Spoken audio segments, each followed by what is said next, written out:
semana passada para cá, vocês conseguiram avançar de alguma maneira? Acho que a gente tem para estruturar as coisas. Para falar mais alto. O Vitor falou que deu para estruturar as coisas. Deu para estruturar as coisas. E os demais?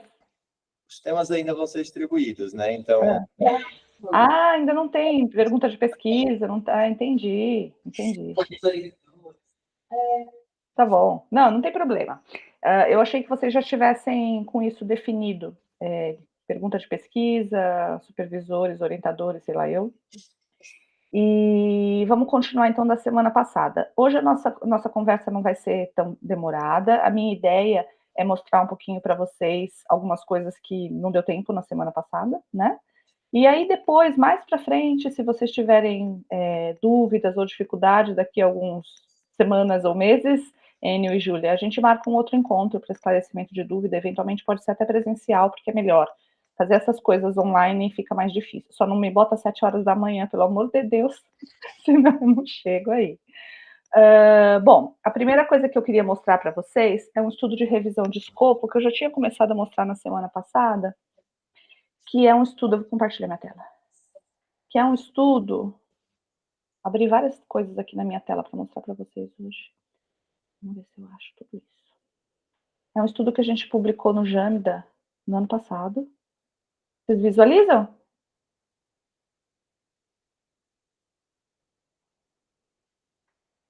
Que é uma revisão de escopo, onde esse aqui é a parte da tese de doutorado da minha aluna Alejandra, é uma pesquisadora chilena que está fazendo um doutorado aqui na USP, mas era de lá, do Chile, mora lá, inclusive.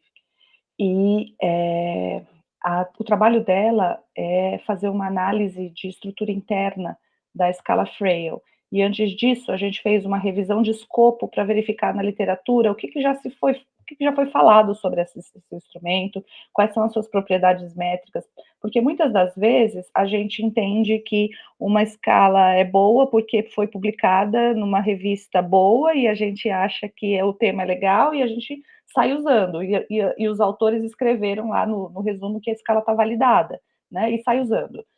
Mas, na verdade, não é bem assim, né? Nem tudo que está escrito que está validado verdadeiramente o é. Então, a gente queria verificar isso, se essa escala realmente ela tem boas propriedades psicométricas, né, propriedades de medida boas, como se fala na literatura, né, ou pelas pessoas. Então, a gente fez uma síntese psicométrica, e para isso nós utilizamos a estratégia da revisão de escopo. Então, o que eu queria mostrar para vocês aqui, nesse artigo, como ele fica no final, né? Então, quando você vem nos métodos, vocês estão enxergando bem daí, gente? O zoom tá bom? Vocês precisam falar comigo porque eu não escuto. Hã? Acho que se clicar naquelas 3 linhas do canto superior esquerdo, na barra preta, esquerdo, à esquerda, mais à esquerda, 3 linhas. Isso. E der um zoom, acho que fica um pouquinho melhor. Melhorou? Melhorou. Então. Então, a gente sempre abre os métodos dizendo que é uma revisão de escopo, tá?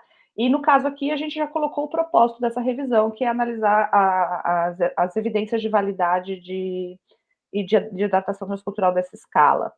E nós sempre falamos também que a gente utiliza, qual metodologia a gente utiliza, tá? Então, se vocês forem usar Cochrane, são 2 tipos de metodologia para fazer revisão de escopo ou sistemática. Ou vocês usam Cochrane ou vocês usam JBI, não tem muito o que fugir disso. Aqui nós optamos a fazer a metodologia do JBI, porque ela é mais detalhada e mais fácil da gente operacionalizar para revisão de escopo do que Cochrane. Que Cochrane, se você olhar bem, você só vai ter mesmo a recomendação de uso do Prisma, mas ele não te dá um fluxograma quais são o passo a passo, sabe, gente?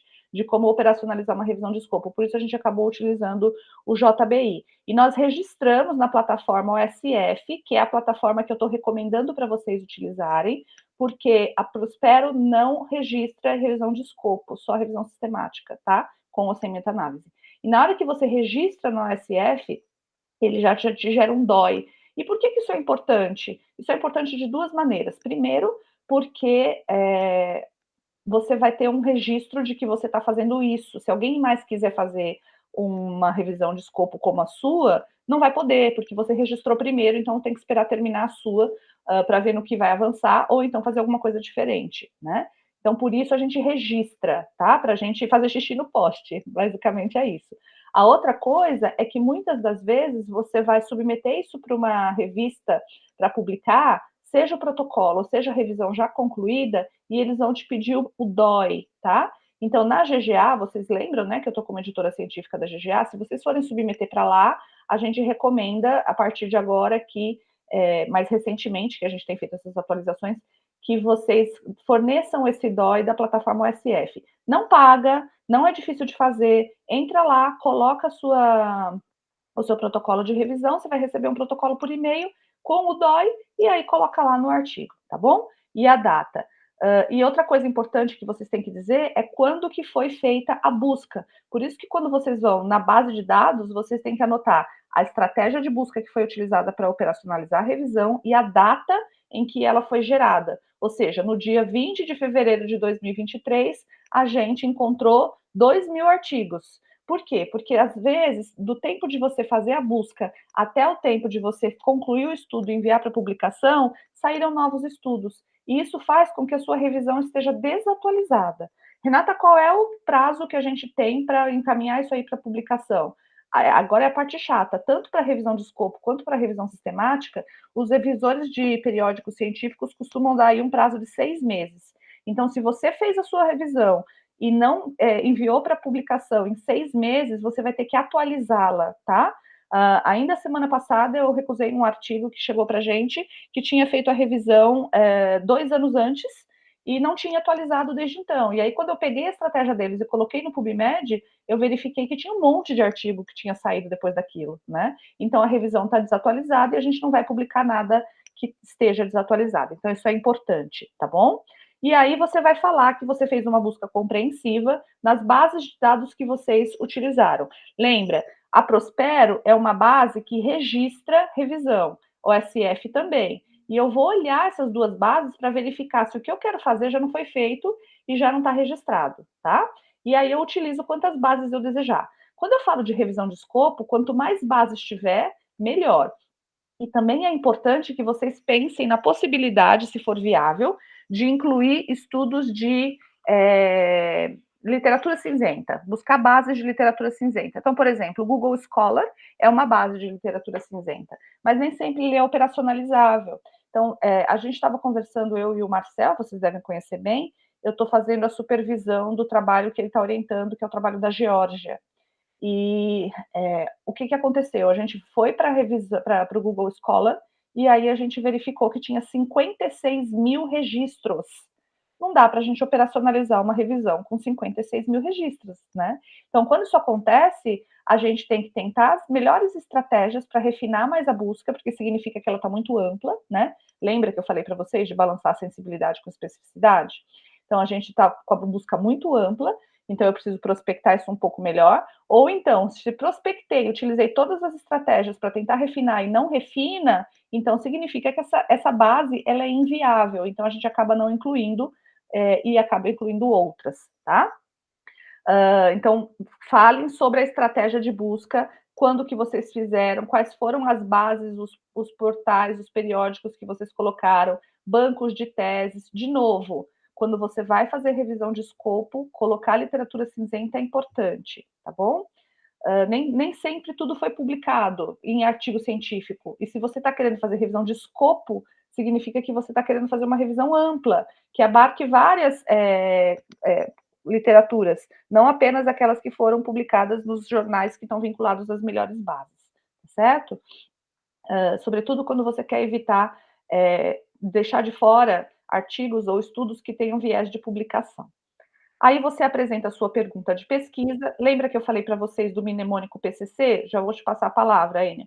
População, conceito e contexto. Então, aqui na nossa, a população foi adultos ou pessoas idosas.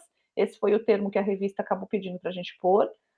O conceito foi estudos de validação que utilizaram a escala Frail para avaliação do estado de fragilidade, e o contexto em vários contextos de cuidado, vários níveis de cuidado, incluindo cuidado intra-hospitalar, ou da comunidade, né? Idosos da comunidade. Fala, por favor. Professora, surgiu a dúvida do que seria a literatura cinzenta. A senhora pode dar uns exemplos? Literatura cinzenta é aquela que não está relacionada com artigos publicados em revistas indexadas, tá? Então, vamos supor que você escreve uma tese, ou vou dar um exemplo de vocês mesmos. Vamos supor que vocês terminaram o TCC de vocês, escreveram o TCC, ele ficou lindinho, vocês entregaram aí para o programa, ele vai ficar numa base, onde estão lá os TCCs, mas ele não foi publicado, vocês não deram continuidade. Então, ele não se tornou um artigo científico publicado, ele ficou como sendo um TCC mesmo, e é literatura cinzenta. Teses, dissertação, é literatura cinzenta. Artigos que foram publicados em revistas que não são indexadas, também é literatura cinzenta. A gente pega essa literatura cinzenta em que bases, em que locais? Google Acadêmico é o melhor lugar onde você vai encontrar literaturas cinzentas. O problema, como eu disse, é que lá dentro cabe o mundo, né? Então você tem que ter uma estratégia de busca boa, senão você fica louco de tanta coisa que vem. Você tem, por exemplo, aqui na USP, nós temos o nosso portal de teses, que é o Teses USP. No Teses USP, você vai encontrar vários trabalhos que foram desenvolvidos, mas que não necessariamente foram publicados, né? E a pessoa fez aquele trabalho, o trabalho ficou incrível, por algum motivo não publicou. Então, você vai deixar de fora da sua revisão um estudo que foi feito, mas que por motivo, sei lá eu qual, não foi publicado, né? Se fosse uma revisão sistemática, ok. Mas quando é revisão de escopo, a gente deveria incluir, tá bom? E aí, quando vocês vêm aqui nesse... Tudo bem, Enio? Beleza, doutora. Obrigado. Nada. Quando vem aqui, ó, eu descrevi aqui para vocês, olha, Open Dissertations, porque teses USP, você só vai pegar o banco de teses da USP, mas você tem o portal canadense de teses, o Open Dissertations da EBSCO, você tem esse Network Digital Library de teses também, dissertações, Open Access Teses and Dissertations, você tem o banco de teses da CAPES, isso aqui é muito legal. Por quê? Porque quando você vai para o Teses USP, você só vai pegar aquilo que tiver da USP. Mas se você quiser saber do Brasil todo, Universidade Federal do Mato Grosso do Sul, então no portal de teses da CAPES você encontra as dissertações e teses de outros programas no Brasil inteiro, tá? E tem vários outros. Então tudo isso daqui, ó, é a literatura cinzenta, que inclusive estamos chamando aqui, ó, Gray Literature was also searched on, e aí vem, tá bom? Tudo bem? Voltando aqui para o PCC, então lembra que eu falei para vocês que quando a gente faz revisão sistemática, a gente usa a variação do pico, né? Picos, picote, enfim. Aqui a gente vai usar PCC, esse é o mnemônico, esse é o framework. População, conceito e contexto. Então, população, aí vocês descrevem aqui, por exemplo, idosos com demência, ou pessoas idosas. Aí, conceito, vocês colocam aqui o fenômeno que vocês querem avaliar. É fragilidade, é demência, sarcopenia, infecção urinária, whatever, o que vocês quiserem avaliar vai vir aqui. E o contexto é em que cenário vocês vão avaliar isso. Vai ser no hospital, vai ser na comunidade, tanto faz. Vocês querem pegar indivíduos no centro cirúrgico, em cuidado perioperatório, vocês querem pegar indivíduos na sala de emergência, no pronto-socorro de oncologia, enfim, aqui no contexto é onde vocês vão definir o cenário aonde esses indivíduos, essa população deve estar. Se tanto faz, você escreve aqui, qualquer contexto, tá bom? E aí você vai para a estratégia de busca, que a gente sempre começa pelo MESH, assim como você faz para revisão sistemática, né?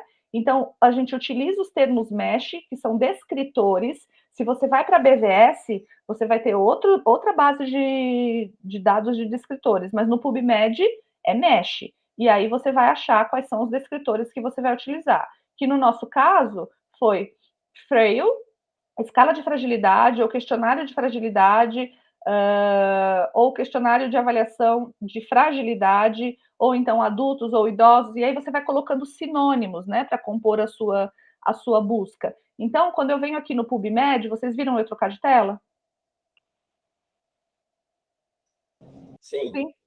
Eu imagino que vocês já vão querer colocar direto aqui a estratégia de busca de vocês, ou a busca. Eu quero estudar older adults or elderly and dementia.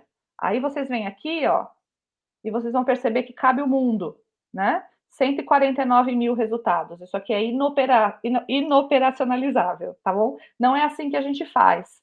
Então, o que a gente faz? A gente baixa a página, vem aqui no Mesh Database. Gente, se eu estiver falando coisas que vocês já sabem, me falem, tá? Que a gente segue o jogo. Posso continuar? Hã? Tá ótimo, tá ótimo. Não ouvi. Tá ótimo, né? Tá ótimo, tá bom. Então, eu venho aqui, eu quero idosos, né? Qual é o melhor termo para pegar idosos? A gente sabe que elderly é um termo que a gente não tem usado mais, porque ele tem sido considerado um termo preconceituoso, um termo etarista, idadista, como quiserem chamar. Então, eu venho aqui e coloco aged. Eu já sei que é aged no PubMed. E aí ele vem aqui, ó, aged. Ele baixou aged. Então, aged tem aqui a definição, eu quero esse. E tem um outro aged, que é aged 80 and over. Tá vendo? Eu quero todas as pessoas idosas. Então, eu vou pegar esses dois grupos. Então, eu venho para cá e eu coloco isso aqui assim, Add to Search Builder. Aí, eu venho aqui e coloco and ou or, por exemplo, que eu estou colocando sinônimos. Eu quero esse, Add to Search Builder. Aí, vocês percebem que aqui o que a gente tem? O descritor, aí vem um OR, que é o operador booleano. Então, ou ele vai pegar idosos ou idosos mais idosos, né? E coloca o OR. Se fosse AND, aqui apareceria AND, tá bom? Aí, agora aqui, eu quero...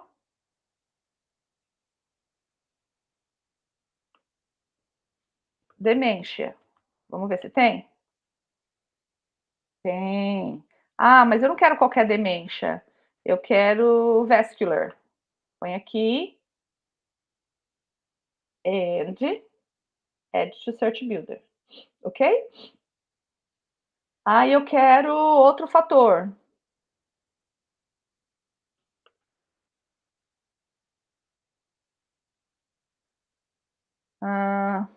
Fatores de risco. Não, eu quero especificamente fatores de risco cardiometabólicos. Vamos ver. E sempre vocês vão ler o conceito do MESH para verificar se combina com aquilo que vocês querem. Eu estou chutando aqui qualquer coisa só para vocês verem como faz. Add to Search Builder. Aí eu venho aqui e copio isso aqui tudo e colo num documento que eu vou guardar. Num Word, num coisa de notas, não importa.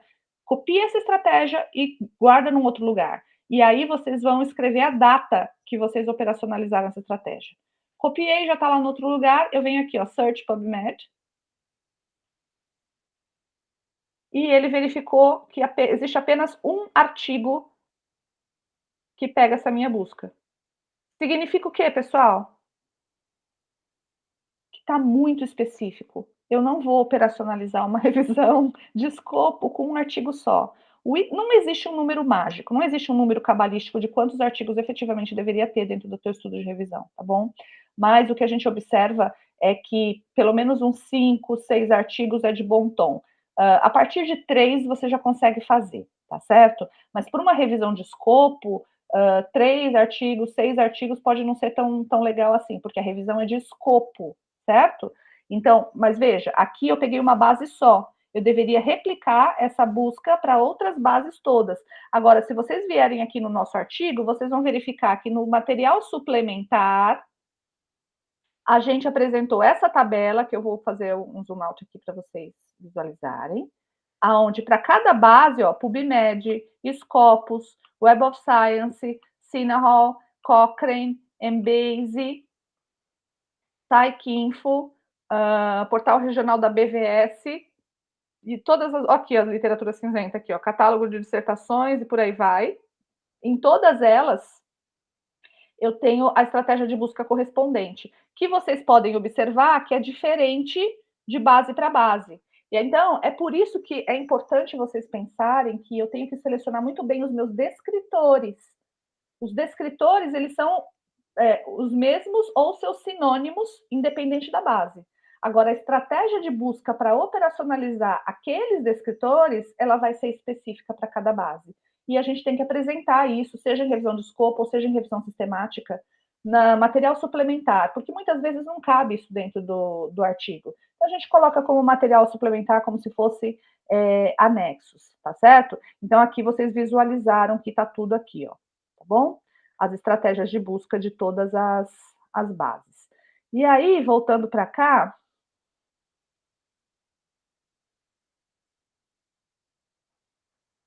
a gente também tem a definição dos critérios de exclusão e de inclusão.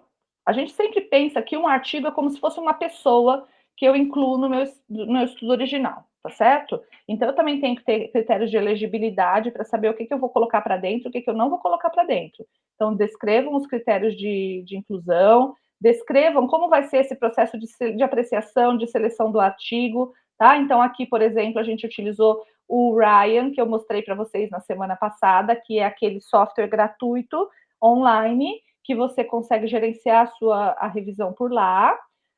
Como que vai ser o processo de extração dos dados e a síntese qualitativa, né, desses dados, como que você vai fazer a análise dos seus dados e como você vai apresentar esses dados, certo? E aí começa a vir os resultados. Então, nos resultados, a gente sempre começa falando sobre o procedimento de inclusão, e aí a gente apresenta o fluxograma Prisma para Scoping Review, que é essa figura aqui que eu já mostrei para vocês na semana passada, certo? Lembrando que a gente tem um prisma para Scoping Review que é específico, e nós temos para isso também um prisma que inclui literatura cinzenta ou não. E aí, ó, eu vou ter que colocar dentro desse meu prisma tudo que eu encontrei de cada base. Então, aquilo que veio das bases de dados, então, PubMed, Scopus, BVS, Sinahall e qualquer outra, somou 379 artigos, né? Algumas revistas vão pedir para você destrinchar o que é de cada base. Aí, de literatura cinzenta, veio 649 registros. E a gente, às vezes, pega um artigo que você olha na referência daquele artigo, você fala, nossa, esse artigo aqui não apareceu na minha revisão, ele é muito legal. Então, aí eu vou incluir, que é esse aqui, no caso, foram 3. Isso totalizou 1.031 artigos. Nós excluímos os artigos que estavam que eram duplicados, né? E aí, 267 caíram fora. Então, a gente veio para a fase de rastreio, 764 registros, excluímos mais 706 com base no título e no resumo, e aí nós trabalhamos com 58 artigos que nós lemos na íntegra para verificar a elegibilidade real dele, se ia ser incluído ou não. Excluímos mais alguns e terminamos a nossa revisão, então, com esse número de estudos incluídos na revisão, que foram 40, certo? E que trabalharam com adaptação transcultural foram 11 e validação 29, que isso aqui era a nossa pergunta de pesquisa, mas nós trabalhamos com 40 estudos. Não precisa ser tanto assim, pode ser menos. Quanto mais você refinar a sua busca, menos você encontra aqui. Então, vejam aí como que vocês podem fazer um balanço, né, dessa razão aí de inclusão e exclusão, sensibilidade e especificidade. A gente sempre apresenta uma tabela 1, onde você descreve os principais resultados, né, em termos de caracterização dos estudos. Então, que tipo de estudo foi esse? Qual foi o tamanho da amostra? A média de idade? As características da população? Qual era o contexto? Então, lembra, PCC, paciente, conceito e contexto, ou população, conceito e contexto. Isso tem que estar na tabela 1, tá bom? O instrumento que ele analisou, porque isso respondia a nossa pergunta de pesquisa, qual foi o método de administração, isso aqui é importante para a gente interpretar os resultados, e a prevalência de fragilidade detectada nesse estudo, que apesar de não ter sido um dos nossos objetivos, a gente colocou como informação secundária aqui. Então, na primeira, é sempre uma tabela 1, em qualquer pesquisa que vocês façam, é sempre caracterização dos resultados, da amostra, né, da casuística. Então, aqui no nosso caso, caracterização dos estudos. Aí depois vocês vão verificar que vem uma tabela 2, que aí é a nossa pergunta de pesquisa mesmo, que é analisar a qualidade métrica desses instrumentos, e como vocês podem verificar, existe aí um monte de linhas, né, por cada linha um artigo, que mostrou que não tinha nada feito, ou seja, o instrumento ele não é tão bom assim quanto a gente pensa, né? Existe aí uma lacuna grande de evidências de validade que a gente ainda precisa prover para a comunidade científica. A gente trabalha muito com relação com outras variáveis, mas estrutura interna mesmo a gente faz pouco. E aí, no final das contas, é isso para esse estudo. No dia de ontem, eu tive a grande felicidade de ver, e falei, nossa, veio em boas mãos, um protocolo que nós acabamos de publicar na revista PLOS ONE, saiu anteontem, e aqui é um protocolo de revisão, então vocês percebem que não está o estudo inteiro, né? E aí, olha aqui, tem resumo do mesmo jeito, uma introdução que contextualiza sempre tem que ter. Como a gente não começou a revisão, e essa revisão aqui não é uma revisão de escopo, é uma revisão sistemática, então a gente conseguiu colocar na Prospero. E aí você vai descrevendo os mesmos aspectos, né? Do tipo de estudo, as perguntas de pesquisa, os critérios de elegibilidade, os critérios de exclusão, a estratégia de busca, né, os termos que a gente vai utilizar para ser sinônimos dos descritores que a gente quer, a estratégia de rastreio e seleção, de extração de dados. Então, vocês observam que o que nós vamos extrair de cada artigo, nós vamos extrair esse conjunto de variáveis. Isso daqui é legal vocês terem publicado, porque significa que se alguém quiser fazer alguma coisa similar a essa, não vai conseguir, porque vocês já colocaram lá, né? Esse daqui que eu quero apresentar para vocês é o Newcastle, porque na semana passada a gente conversou um pouquinho sobre apreciação crítica. E eu me lembro de ter dito para vocês várias vezes que a gente não precisa fazer apreciação crítica em estudos de revisão do escopo, lembram disso? Mas é recomendável, não é obrigatório, mas é recomendável. E existem algumas ferramentas que a gente pode utilizar para analisar cada artigo para dizer se ele é bom ou se ele não é bom, ou se ele tem problemas e quanto de problemas ele tem, e isso é importante. E aí, quando a gente vem aqui, ó, eu tinha visto, para mostrar para vocês, deixa eu ver se está assim. Sim, vocês me perguntaram, o que era como chama? Aquelas coisas vermelha, amarela, verde, você lembra, Enio, que você me fez essa pergunta? E aí eu trouxe aqui para vocês. Se vocês derem um Google, vocês vão verificar que aparece aqui a figura, né, que algumas pessoas chamam figura de semáforo, ou figura do farol, que parece mesmo o farol, né? Verde, amarelo e vermelho, verde, amarelo e vermelho. Para cada, eu vou pegar um aqui. Ah, já tá aqui. Ah, não. Oh, caracas. Vai, meu filho. Para cada estudo, a gente atribui uma cor em cada domínio. Por que isso acontece quando a gente mais precisa?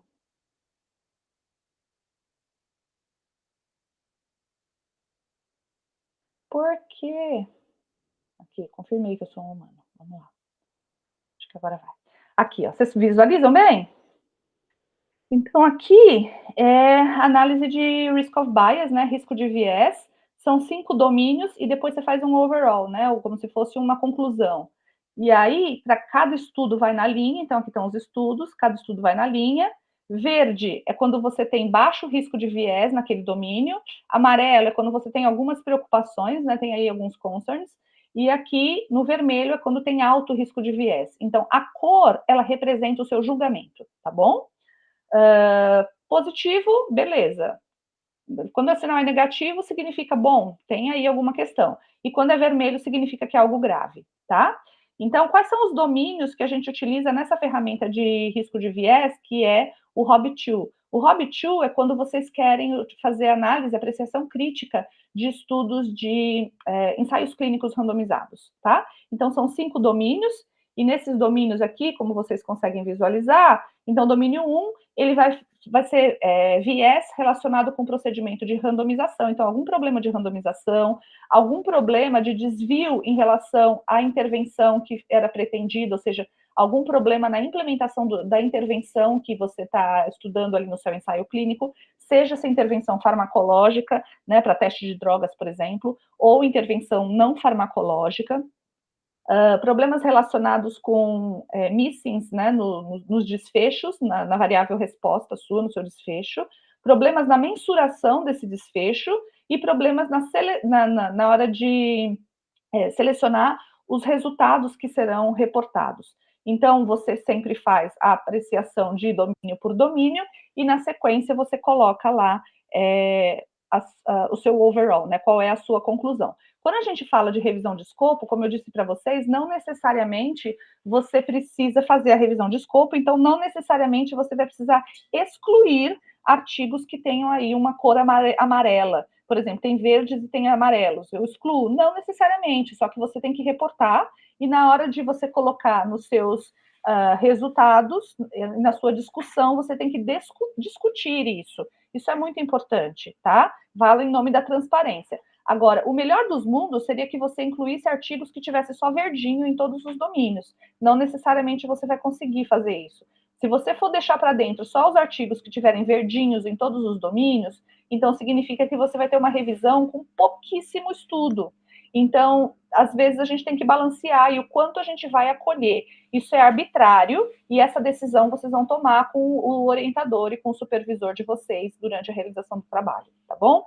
Então, a Newcastle é uma ferramenta que serve para estudos observacionais, que não é ensaio clínico, então você pode utilizar isso para estudos de caso, tá? Então, para apresentação caso-controle, estudos casos-controles, ou então você pode ter uma Newcastle específica para estudos de corte, e isso pode ser prospectivo ou retrospectivo, ok? Então, essa é a ferramenta, e você vai checando aqui, e aí você vai fazendo a sua apreciação e decide com base no que você avaliou, se sim ou se não. Cada vez que ganhar uma estrela, significa que foi bom. Então, quanto mais estrelas tiver, melhor, tá certo? Esse é o Newcastle. A mesma coisa a gente tem o Robin. E o Robin, assim como o Newcastle, ele também, e vocês encontram isso no site da Cochrane, ele também vai te dizer sobre ensaios, estudos de corte ou caso-controle. A gente tem o Hobbit2. O Hobbit2 é aquele que eu mostrei para vocês agora há pouco, do gráfico de farol, né? Ele vem como esse mapa cloroplético que vocês têm aqui, né? Vocês percebem que existem diferentes maneiras de você apresentar isso aqui. Tem gente, a mais comum é essa, tá? Mas tem gente que ao invés de colocar gráfico de farol, coloca essa barrinha aqui, ó. Pode ser também. O que ficar mais visuável, o que for mais fácil de visualizar no teu estudo, você adota. Mas esse aqui é o mais comum, é o mais tradicional. Pode ser dentro do estudo ou pode ser em material suplementar, tá bom? Então, o hobby é isso. E nesse site aqui, vocês vão verificar todas as possibilidades de ferramentas que a Cochrane recomenda para risco de viés, tá? Então, você tem o Hobbit2, o Robbins-E, que é para verificar a exposição, esse aqui é para verificar risco específico de missings, né, de casos ausentes, enfim, tem vários instrumentos aqui, e quando você clica, você abre alguns, o Hobbit2, por exemplo, tem até uma planilha Excel online que você já automatiza, você vai colocando lá o número 1, número 2, número 3, e ele já vai automaticamente classificando o teu risco, você não precisa perder muito tempo com isso.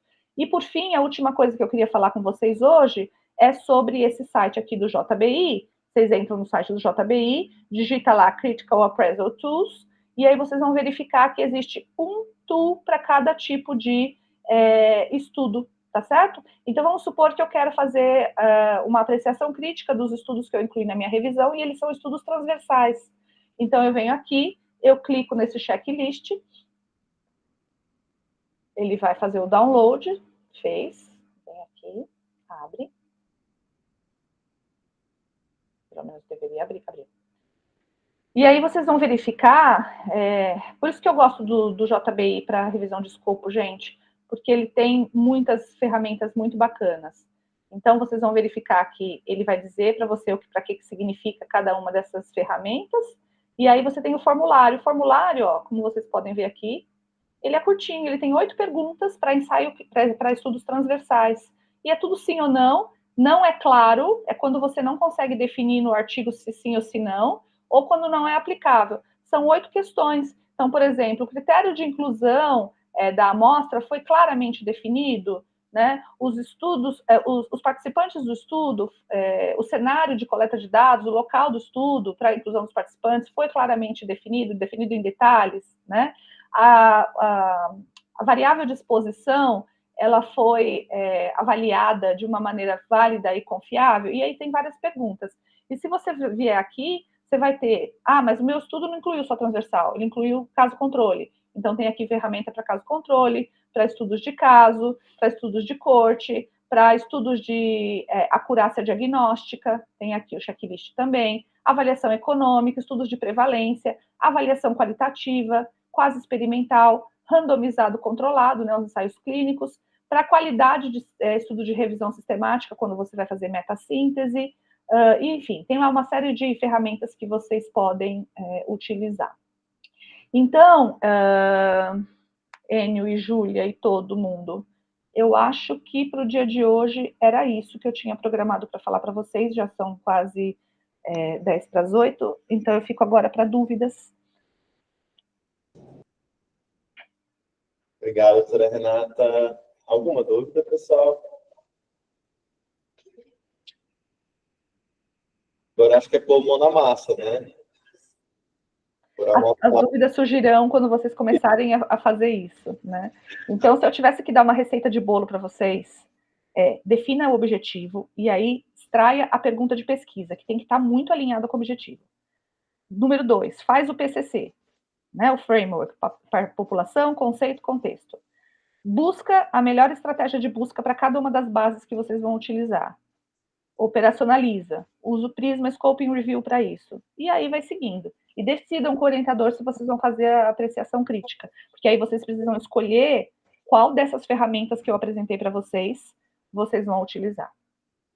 Ótimo. Muito bom, muito bom. Bom resumo. Tá bom? Professora Renata, muito obrigado mais uma vez pela disponibilidade, pela aula. Por acordar às 7 horas da manhã, depois da maratona. Mesmo lá nas Ilhas Gregas e agora dentro de um iate, não sei. Eu sou chique, gente. Eu sou muito chique. Vocês estão vendo? Olha lá, até a água balança, vocês percebem? Agora eu vou sair de férias. Posso? Agora pode ir de férias, doutora. Muito obrigado, tá? Tá bom, gente? Precisando de qualquer coisa aí, grita. Tchau, tchau. Tchau, tchau.